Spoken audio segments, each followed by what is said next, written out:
Programme میں ایک بار پھر خوش آمدید۔ اسحاق ڈار صاحب کہتے ہیں کہ معاشی طور پہ ملک جو ہے وہ اب بہتری کی طرف جائے گا، اچھی خبریں آئیں گی، امید کی جا رہی ہے کہ آئی ایم ایف کے ساتھ بہتر ڈیل ہوگا، اور اب دیکھنا یہ ہے کہ یہ ڈیلنگ کس حد تک ہوتی ہے اور اس میں کس حد تک کامیابی ملتی ہے حکومت کو بھی۔ ساتھ ہی ساتھ پاک چین تجارت کو توسیع دینے کا فیصلہ بھی کیا گیا ہے، اور اس طرح کے جو باتیں ہو رہی ہیں، اور خاص طور پہ ملک پہ بیرونی سرمایہ کاری آئے گی تو پاکستان بہتری کی طرف جا سکے گا، ٹریک کی طرف جائے گا۔ یہ بھی ضروری ہے کیونکہ اس وقت کوشش کی جا رہی ہے حکومت کی طرف سے بھی، اور جو دیگر جتنے بھی سٹیک ہولڈرز ہیں وہ کوشش کر رہے ہیں مل کر، خاص طور پہ پاک فوج کہ اکانومی بہتر ہو سکے اور پاکستان جو ہے وہ ترقی کی طرف آ سکے۔ الیکشنز ظاہر ہے 2023 کے الیکشنز ہیں، اسمبلی اپنی مدت 13 اگست کو پوری کرے گی، اور اب دیکھنا یہ ہے کہ الیکشنز سے پہلے نگراں سیٹ اپ ظاہر آئے گا، نگراں سیٹ اپ الیکشن کرائے گا، اس کے اوپر بھی بات چیت ہو رہی ہے۔ دبئی ایک بار پھر پاکستانی سیاست کا مرکز بنا ہوا ہے، اس کے اوپر سراج الحق صاحب کا بیان بھی آیا، اس کے اوپر بھی بات کریں۔ ہمیں جوائن کیا جناب شیخ روہیل اصغر صاحب نے، مشیر وزیر اعظم پاکستان، سینئر سیاستدان ہیں، سینئر علماء ہیں مسلم لیگ نون کے۔ شیخ صاحب خوش آمدید کہتے ہیں آپ کو شو میں۔ شیخ صاحب آپ سن پا رہے ہیں مجھے؟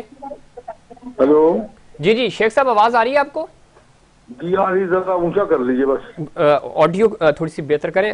شیخ صاحب اچھی خبریں یہ ہیں کہ اکانومی ماشاءاللہ بہتر ہو رہی ہے، ڈار صاحب بھی کہہ رہے ہیں کہ امید ہے کہ اب معاملات بہت بہتر ہوں گے، اور ظاہر ہے جو فیصلے کیے گئے پچھلے ہفتے بھی آپ سے بات ہوئی تھی ان کا انپٹ ہمیں نظر آ رہا ہے۔ کس طرح دیکھتے ہیں چین کے ساتھ، ذرا آپ خود کیبنٹ کا حصہ بھی ہیں، چین کے ساتھ تجارت کو توسیع دینے کا فیصلہ کیا گیا تھا پچھلے کچھ عرصے سے، تو ظاہر ڈیڈ لاک تھی، امید کی جا رہی ہے کہ اب انشاءاللہ تعالی چیزیں بہتر ہوں گی، ماحول بنے گا اور ایک بار پھر بیرونی سرمایہ کاری پاکستان آئے گی۔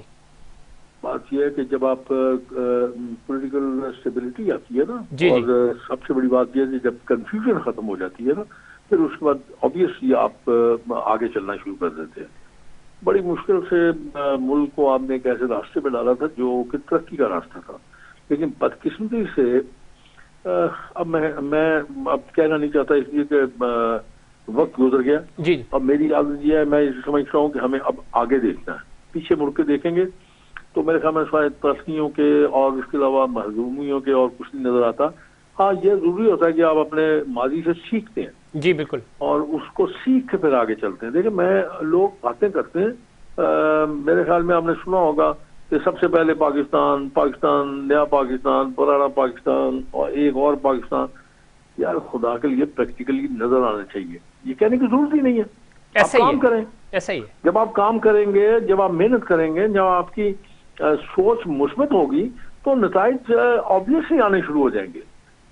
اور دیکھیں میں آپ کو ایک بات بتاؤں، ایک بات ذہن میں رکھیں آپ، اور میں ان لوگوں کو بھی کہنا چاہتا ہوں آپ کی وساطت سے جو لوگ ہر وقت منفی سوچتے رہتے ہیں، اور خدا کا خوف کرنا چاہیے۔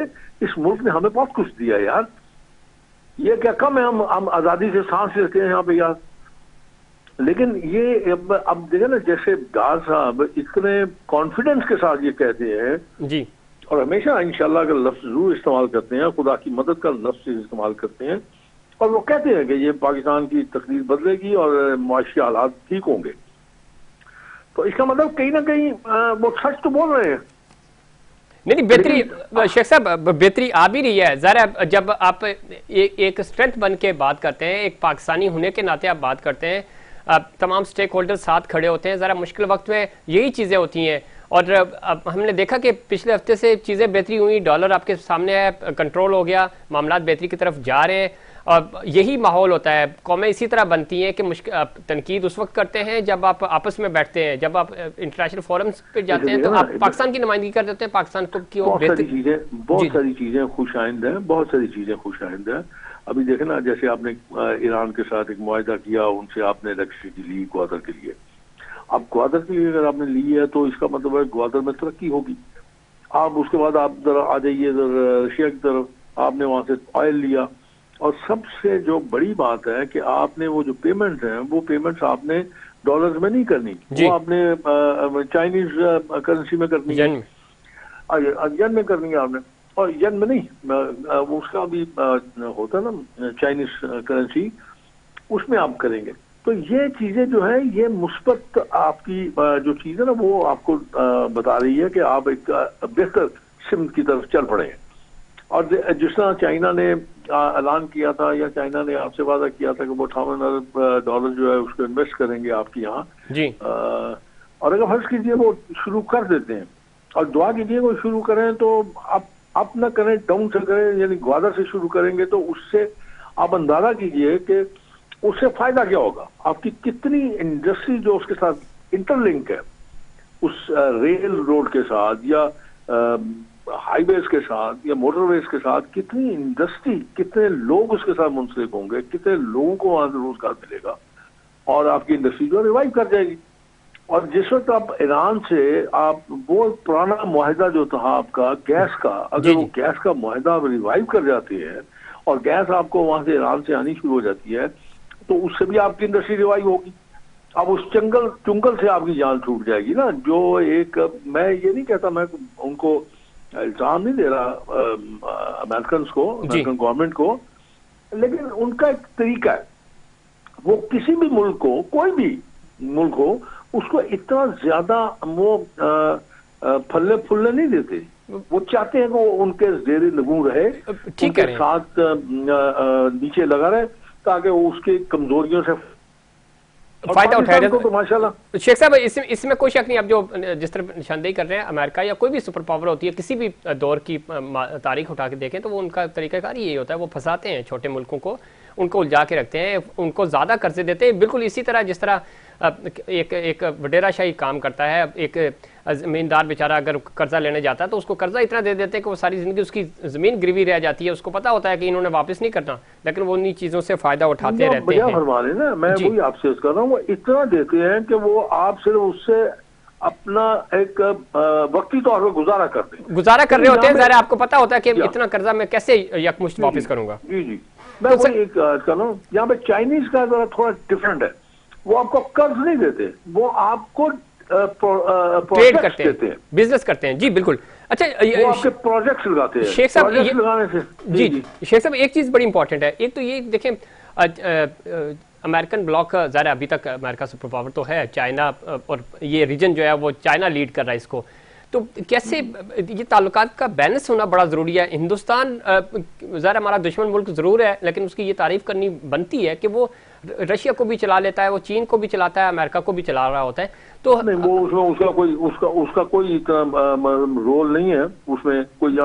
ہم ایسے کیسے اس کو لیڈ کر سکتے ہیں کہ ہم خوش کر، یعنی آپ میری ذرا بات سن لیجیے کہ انڈیا کا کوئی راکٹ سائنس نہیں ہے. انڈیا چونکہ بڑا ملک ہے جی، وہ مارکیٹ بہت بڑی ہے. ہر کسی کا انٹرسٹ ہوتا ہے کہ اس کو بڑی مارکیٹ کو کیپچر کرنا ہے.